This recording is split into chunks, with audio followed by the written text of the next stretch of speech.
Hello friends.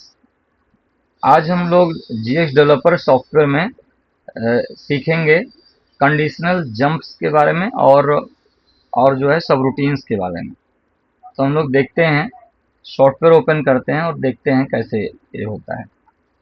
जैसे Elon Bradley वगैरह में जो है इसको जंप लेवल कहा जाता है। जंप और लेवल हमेशा पेयर में यूज होते हैं, लेकिन यहाँ पर अगर हम मैनुअल देखें तो यहाँ पर आप अगर देख पा रहे हो तो इसमें क्या है कि अप्लाइड इंस्ट्रक्शंस यानी F8 क्लिक करके हम ला सकते हैं।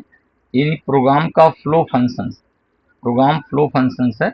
तो प्रोग्राम फ्लो फंक्शंस में ये सीजे, तो हम आप लोग जो है सीजे कॉल सब रूटीन ये सब हम पढ़ेंगे।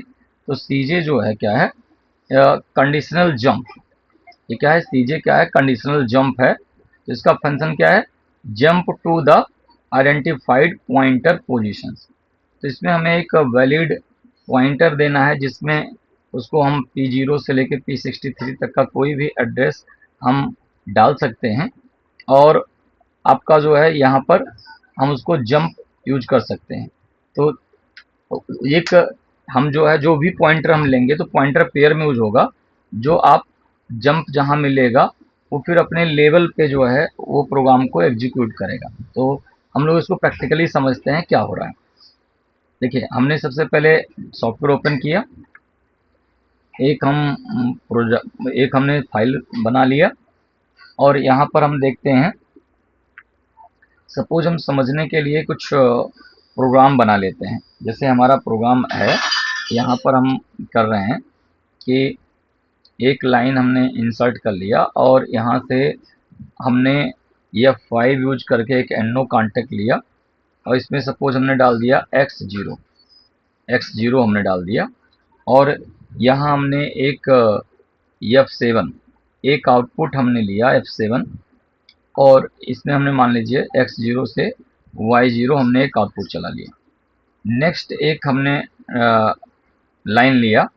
इस लाइन में हम कंडीशनल जंप यूज करना चाहते हैं। तो कंडीशनल जंप के लिए हमने एक कंडीशंस अप्लाई करने के लिए F5 एक एनो कॉन्टेक्ट से मान लीजिए x1 इनपुट को हमने ले लिया और अब यहाँ हम कंडीशनल जंप यूज करेंगे। तो कंडीशनल जंप का न्यूमेरिक्स है CJ। तो ये अप्लाइड इंस्ट्रक्शंस में आता है, तो हम F8 क्लिक कर सकते हैं और F8 क्लिक करके यहाँ पर हम लिखेंगे CJ कंडीशनल जंप, स्पेस लिख करके हम जो है एक पॉइंटर हम P0 से लेके P63 तक कोई भी ले सकते थे। सपोज मैंने यहाँ लिया P0, तो P0 ले लिया। अब हम जो है आगे क्या करते हैं, एक और लाइन लेते हैं। तो हमने फिर से जो है शिफ्ट इंसर्ट क्लिक किया और यहाँ से हमने F5 क्लिक करके एक एनो लिया और सपोज यहाँ पर हमने x2 एक एड्रेस ले लिया और इस x2 से हम जो है एक F7 एक आउटपुट चला लेते हैं। सपोज y2 ही चला लेते हैं और फिर हमने एक लाइन लिया शिफ्ट, यहाँ पर हमने जो है एक फिर से जो है एक और शिफ्ट इंसर्ट करके एक लाइन लिया।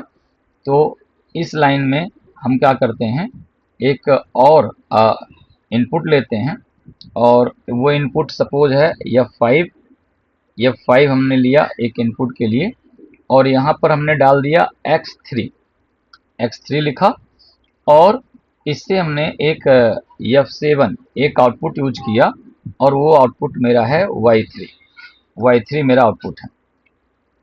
अब मैं ये जब जंप करेगा तो उसको एक लेवल मिलना चाहिए, तो एक पॉइंटर को एज ए लेवल हम यूज करेंगे। तो P0 जो एड्रेस यहाँ CJ में जो पॉइंटर का एड्रेस है वही पॉइंटर का एड्रेस हमें वहाँ यूज करना है, जिसको वो एक लेवल की तरह यूज करना है। तो मैं सपोज यहाँ पर लिख दिया P0 पॉइंटर लगा दिया इस स्टेज में। अब इसको हम एक बार कन्वर्ट करते हैं और फिर हम इस प्रोग्राम को समझने की कोशिश करते हैं कि ये प्रोग्राम क्या है। तो हमने सिमुलेशन के अंदर इस प्रोग्राम को डाउनलोड किया। तो इस CJ का क्या है, कंडीशनल जंप। तो ये प्रोग्राम इस वर्चुअल सिमुलेटर के अंदर जो है, वर्चुअल कंट्रोलर के अंदर ये प्रोग्राम आपका लोड हो रहा है और ये प्रोग्राम जब लोड हो जाएगा तो हम लोग इसको देखते हैं क्या हो रहा है। तो यहाँ पर ये प्रोग्राम आपका लोड हो चुका है। देखिए,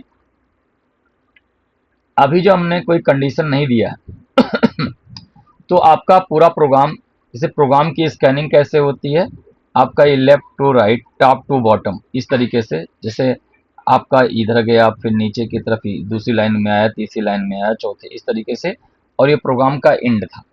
तो अभी जो हमारा प्रोग्राम प्रॉपर पूरा का पूरा, जैसे अगर यहाँ मैं डिवाइस टेस्ट करके अगर x0 को मैं ऑन करता हूँ, अगर इसको मैं फोर्स ऑन करता हूँ इस इनपुट पॉइंट को, तो हमारा y0 यहाँ देख पा रहे हैं आप लोग ऑन हो गया। और जब मैं इसे ऑफ करता हूँ तो ये ऑफ हो जा रहा है, यानी ऑन करने से ऑन हो रहा है और ऑफ करने से ऑफ हो रहा है। सेम एज अगर हम अभी x2 को कर रहे हैं, यानी x0 को अगर हमने क्लिक किया तो हमारा x0 को ऑन किया तो y0 ऑन हो रहा है, और अगर मैं x2 को ऑन कर रहा हूँ तो मेरा y2 भी एज इट इज ऑन हो रहा है और ऑफ करने पे ऑफ हो रहा है। मतलब हमारा ये आउटपुट भी x2 से y2 भी चल रहा है।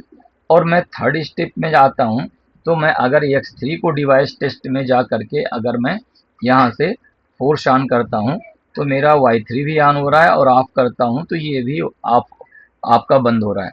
लेकिन अब मैं जंप, कंडीशनल जंप को जो है अप्लाई एक्टिवेट करूंगा, तो कंडीशनल जंप हमारा एक्टिवेट कब होगा, जब ये x1 को मैं ऑन कर दूंगा। तो x1 को मैं ऑन कर देता हूं तो क्या होगा, इस समय x1 को मैंने फोर्स ऑन कर दिया, तो यानी हमारा कंडीशनल जंप एक्टिवेट हो गया।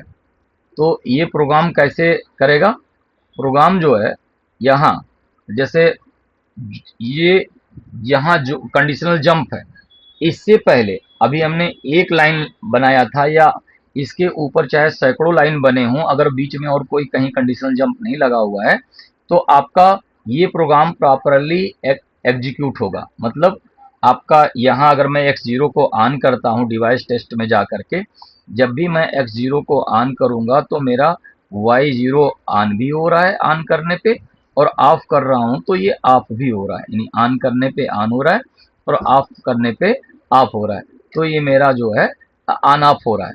और फिर अगर हम ये, इसका लेवल क्या है, ये P0 यहाँ लगा है, तो अगर मैं लेवल के बाद, यानी अगर मैं x3 पे आ रहा हूँ तो इसके बीच में इसके बाद, यानी लेवल के बाद, इस P0 के बाद जितने भी लाइन हैं, उसमें जितने भी इंस्ट्रक्शंस लगे हैं वो भी प्रॉपरली, देखिए ऑन करने पे ऑन हो रहा है और ऑफ करने पे ऑफ हो रहा है। यहाँ ऑन है तो ऑन हो रहा है, ऑफ होने पे ऑफ हो रहा है। क्या मतलब निकला कि अगर मैं जंप को एक्टिवेट कर दिया हूं तो जंप से पहले जितनी भी लाइन हैं वो प्रॉपरली काम कर रहे हैं, जैसे कंडीशन ऑन ऑफ हो रहा है उसके हिसाब से कर रहे हैं। और पॉइंटर ये क्या है, इसका लेवल, लेवल के बाद जितने भी लाइन होंगे वो भी प्रॉपरली काम करेंगे। लेकिन इस जंप करने के बाद जब ये प्रोग्राम का एग्जीक्यूशन हो रहा था तो इस लाइन को इसने रीड किया प्रॉपरली, या इसके ऊपर जितने लाइन थे सबको रीड करता हुआ आ रहा था, इस लाइन को रीड किया, लेकिन जैसे यहाँ आया तो इसको क्या मिला, जंप मिला। तो ये जस्ट अपने यहाँ पर लेवल को देखा है, तो लेवल के बाद जो है एग्जीक्यूट करना शुरू करेगा। और ये जंप और लेवल के बीच में आपका, यानी जो ये जो 6 लिखा है इस लाइन में जितने भी, या इसके बीच में और भी स्टेप्स होते और भी लाइन्स होती, तो ये आपका जो है काम नहीं करेगा। ये जिस भी स्टेट में पहले रहा हुआ है तो इसको अब ये रीड, देखिए अगर मैं x2 इनपुट को ऑन करता हूँ तो ये इनपुट तो फोर्स ऑन करने पे इनपुट तो ऑन हुआ, लेकिन आउटपुट मेरा y2 नहीं चला। या अगर मैं इसे बंद करता हूँ तो ये बंद भी नहीं हुआ, यानी ऑन करता हूँ तो ऑन भी नहीं हुआ और ऑफ करता हूँ तो ऑफ भी नहीं हुआ। जबकि ये दोबारा एक बार देखिए, अगर मैं यहीं, चलो यहीं से मैं कर देता हूँ, अगर मैं x0 को ऑन करता हूं तो देखिए मेरी ऊपर वाली लाइन ऑन होते ही मेरा y0 ऑन हुआ और बंद करने पे बंद भी हुआ। और मैं अगर नीचे वाली लेवल के बाद का x3 भी अगर ऑन करता हूं तो लास्ट वाली लाइन देखिए मेरा ऑन भी हो रहा है y3, और ये ऑफ भी हो रहा है। लेकिन मेरा ये इसको रीड ही नहीं कर रहा है, यानी प्रोग्राम जो है यहाँ से जंप कर गया और फिर अपने लेवल के बाद एग्जीक्यूशन होना शुरू हो गया। अब देखिए, अगर उससे पहले ये ऑन था तो ऑन ही रहेगा, ऑफ था तो ऑफ ही रहेगा। अब देखिए, अगर मैं जैसे ही इस जंप को डिसेबल करूंगा, देखिए जैसे मैं अगर x1 को फिर से मैं ऑफ कर दूं तो x2 मेरा क्योंकि अभी ऑन पे छोड़ा हुआ है, तो ये प्रोग्राम एग्जीक्यूट होना शुरू हो जाएगा, और जैसे ही प्रोग्राम एग्जीक्यूट शुरू हो जाएगा, तो x2 ऑन था तो ये ऑन हो रहा है, और x2 को जब आप वापस से x2 को जब आप वापस से जब आप करोगे, x2 को जब वापस से आप ऑफ करोगे तो ऑफ हो जाएगा, ऑन करोगे तो ऑन हो जाएगा। अभी देखिए ये ऑन ऑफ हो रहा है प्रॉपर। अगर मैंने इसे ऑन पे छोड़ दिया है, और इस केस में अगर x1 को भी मैंने ऑन कर दिया, तो ये प्रोग्राम जंप कर गया। अब इसको, इस लाइन को ये रीड ही नहीं कर रहा है। अगर इस दौरान अगर मैं x2 को ऑफ भी कर देता हूँ, इसको ऑफ भी कर देता हूँ, तो ये सिग्नल तो चला गया, लेकिन आपका आउटपुट बंद नहीं हुआ। क्यों बंद नहीं हुआ? क्योंकि इसको रीड ही नहीं कर रहा है। लेकिन जैसे ही ये जंप कंडीशन डिसेबल होगा, यानी x1 को ऑफ करोगे, क्योंकि ये x2 आपका नहीं है, इसलिए y2 आपका बंद हो जाएगा अगर आप इसको जंप कंडीशन को डिसेबल करते हो तो क्या कंक्लूजन निकला कि अगर हमने एक प्रोग्राम में कंडीशनल जंप लगाया है पॉइंटर यूज करके, और दूसरे पॉइंटर से लेवल डिसाइड किया है, तो जंप से पहले जितने भी लाइन हैं, अगर मान लीजिए अगर हम जंप वाले इंस्ट्रक्शंस को अनेबल नहीं किए हैं, उसको सिग्नल नहीं दिए हैं, तो हमारा पूरा का पूरा प्रोग्राम, जितना भी स्टेप्स का ये प्रोग्राम है, जितने भी लाइन का ये प्रोग्राम है, प्रॉपरली एग्जीक्यूट होगा और प्रॉपर काम करेगा। लेकिन जहां हम जंप, जैसे ही जहां जंप मिलेगा, तो वो अपने लेवल पे आ जाएगा, और जंप लेवल के बीच में जितने भी इंस्ट्रक्शंस होंगे वो वो एग्जीक्यूट नहीं होंगे, यानी वो उसका उस पर कोई फर्क नहीं पड़ेगा। उससे पहले, जंप होने से पहले अगर वो ऑन था तो ऑन ही रहेगा, ऑफ था तो ऑफ ही रहेगा, और जंप से पहले जितने भी लाइन है वो प्रॉपरली काम करेंगे, और लेवल के बाद जितने भी लाइन है वो प्रॉपरली काम करेंगे। तो इस तरीके से यहाँ पर सीजे करके और पॉइंटर यूज करके था। अगर और पीएलसीज में जाते हो तो सिंपल इसको जंप लेवल भी कहा जाता है। जैसे एलन बेडली में जेएमपी जंप होता है, एलबीएल लेवल होता है। अब हम लोग बात कर लेते हैं यहाँ पर जो है सब रूटीन के बारे में। तो जैसे बहुत सारी पीएलसीज होती हैं, मेन प्रोग्राम या मेन रूटीन कहा जाता है, और सब प्रोग्राम या सब रूटीन होते हैं। जैसे बड़े बड़े प्रोग्राम हैं, कॉम्प्लेक्स प्रोग्राम हैं, तो उनको जो है छोटे छोटे सब रूटीन्स में रख लिया जाता है। मतलब जैसे कोई आपका अलार्म का अलग से बना लिया गया, स्केलिंग का अलग से बना लिया गया, आपका जो है कोई एनालॉग सेट पॉइंट्स का उस मतलब जैसे उस अलग से बना, इनपुट आउटपुट की मैपिंग का अलग से बना लिया गया, फॉल्ट का अलग से बना लिया गया। तो उसको जो है प्रोग्राम को मैनेज करना, बड़ा प्रोग्राम रहता है तो उसको मैनेज करना आसान हो जाता है। लेकिन ये इस मित्सुबिशी के सॉफ्टवेयर में डायरेक्टली उस तरह से सब रूटीन का, जैसे यहाँ पर तो जो है, जैसे कुछ कुछ में सब रूटीन्स दिए जाते हैं। जैसे सीमेंस वगैरह में क्या होता है, कुछ ब्लॉक्स दिए जाते हैं, फंक्शन ब्लॉक, फंक्शन, तो उनको हम कॉल कर सकते हैं। लेकिन यहाँ पर ऐसा उस टाइप का जो है सब रूटीन का या का उसका फंक्शन नहीं है। इसी को हम, इसी जो हमारी लाइनें चल रही हैं, इन्हीं लाइनों में हम कुल 3 इंस्ट्रक्शंस के द्वारा हम जंप वो उसको सब रूटीन को यूज कर सकते हैं। तो वो 3 इंस्ट्रक्शंस आपके जो होते हैं वो इंस्ट्रक्शंस हैं।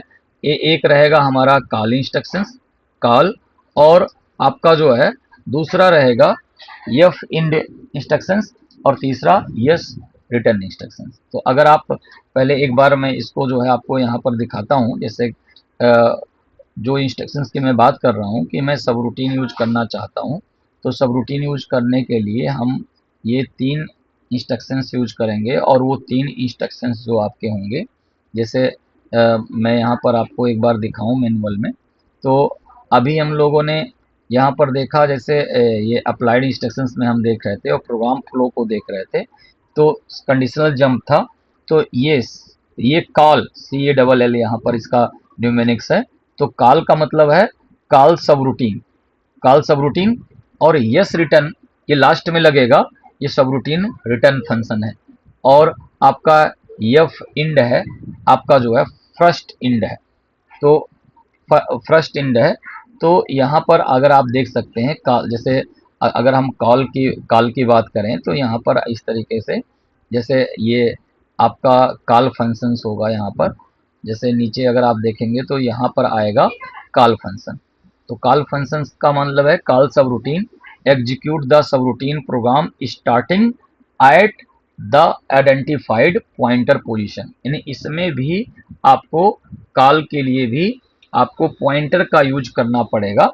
तो इसमें भी आपको पॉइंटर का यूज करना पड़ेगा। तो आप पहले एक बिट से, तो ऐसे जो स्टेप्स रहेंगे उसमें आप जो है कॉल, और हर कॉल के बाद यह फिंड यूज करना पड़ेगा, और लास्ट में जो है रूटीन लिखना पड़ेगा।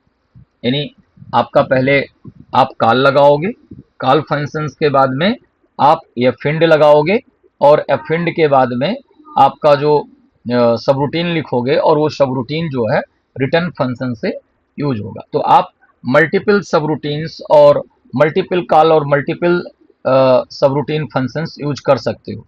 तो हम इसको प्रैक्टिकली समझने की कोशिश करते हैं। हम दो सब रूटीन डिफाइन करते हैं, दो पॉइंटर की हेल्प से दो सब रूटीन को हम यहाँ बनाने की कोशिश करते हैं। तो देखिए पहले हमारा जो मान लीजिए x0 से हमने एक x0 लिया है, और x0 से हम जो है सपोज यहाँ जो है x0 फंक्शन लेने के बाद में ये एडिट मोड में आते हैं, और एडिट मोड में आने से देखिए जैसे ये जो है ऐसा पेंसिल ऐसा टाइमर राइट मोड में आएंगे, तो राइट मोड में आ करके ही हम कोई यहाँ पर प्रोग्राम की एडिटिंग कर पाएंगे। तो x0 से हमने जो है एक कॉल, तो कॉल जो है हमारा अप्लाइड इंस्ट्रक्शंस है। देखिए टाइमर, काउंटर, और आपका जो है आउटपुट, यानी क्वाइल यानी आउटपुट, टाइमर, काउंटर, इन तीन चीज़ों को छोड़ के, ये तीनों चीज़ें ये F7 शॉर्टकट में यानी इस वाले उसमें मिलेगा ब्लॉक में।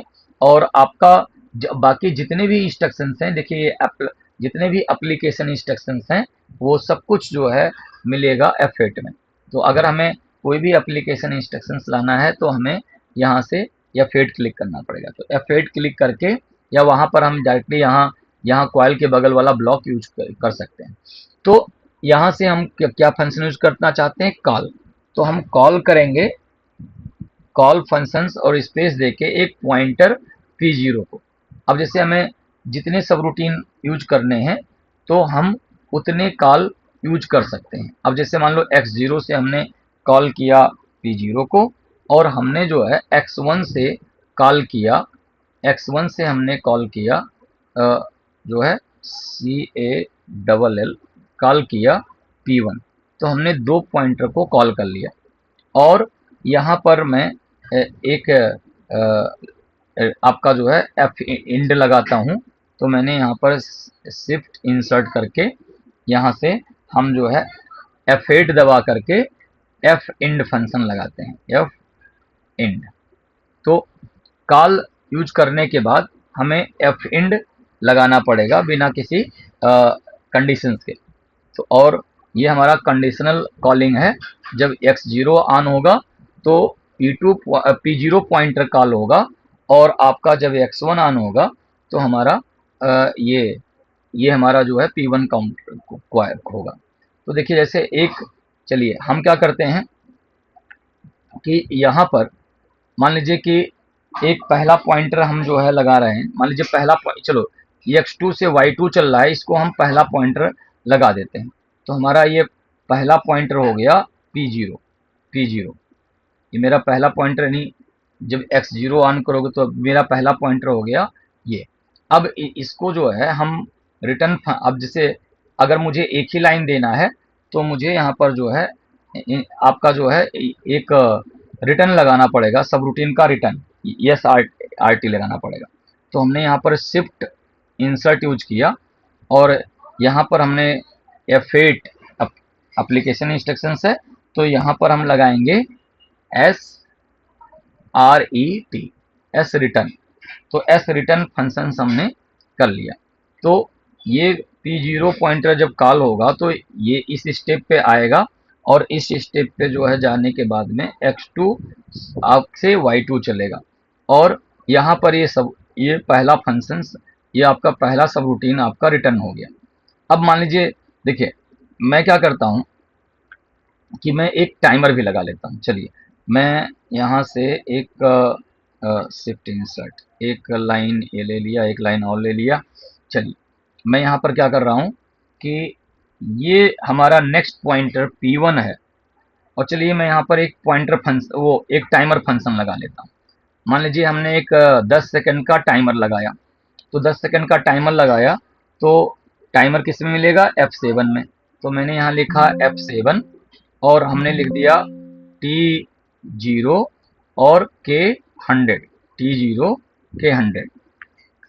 और सपोज इसके टीटी बिट से यानी टाइमिंग के बिट से 10 सेकंड के लिए मुझे एक आउटपुट चलाना है, तो उसके लिए मुझे टीटी बिट बनाने के लिए एक एनो इंस्ट्रक्शंस लेना था, और जिस पे हमारा टाइमर चल रहा है। टाइमर हमारा किससे चल रहा है, X3 से। तो यहाँ पर हमने डाल दिया X3 और एक NC इंस्ट्रक्शंस लगाना था, उसमें हमने डाला टाइमर का एड्रेस T0। तो ये बन गया टाइमर का टीटी बिट, और इससे मान लीजिए हमने चला लिया Y3। तो मेरा आउटपुट है Y3 आउटपुट चला लिया। अब मैं यहाँ पर रूटीन को इंड करना चाहता हूँ, या मान लीजिए देखिए मैं यहाँ पर सब रूटीन को इंड करना चाहता हूँ, तो यहाँ हमने लिख दिया यस F8 यूज करके, और यहाँ से हमने लिख दिया SRET रिटर्न। तो देखिए हम इसको पहले कन्वर्ट करते हैं। जो देखिए हमने ये जो पूरा प्रोग्राम लिखा है वो क्या लिखा है कि मैंने X0 से कॉल किया पॉइंटर 0 को, X1 से कॉल किया पॉइंटर 1 को, और यहाँ इंड फंक्शन लगाया। उसके बाद P0 जो पॉइंटर कॉल होगा तो उसके लिए हमने एक बस X2 से Y2 चलाया है। यहाँ पर ये रूटीन रिटर्न हो गया। एक सब रूटीन हमारा ये हो गया पॉइंटर 0, और अनदर सब रूटीन हमारा ये है पॉइंटर 1, जो एक टाइमर फंक्शन है, और ये टाइमर फंक्शन चलेगा और नीचे ये रिटर्न हो रहा है। पहले हम इसको जो है सिमुलेटर पे कराते हैं, इसको वर्चुअल कंट्रोलर के अंदर इसको लोड करते हैं, डाउनलोड करते हैं, राइट टू PLC हम करते हैं, और इसको राइट करने के साथ में हम यहाँ देखेंगे कि क्या हो रहा है।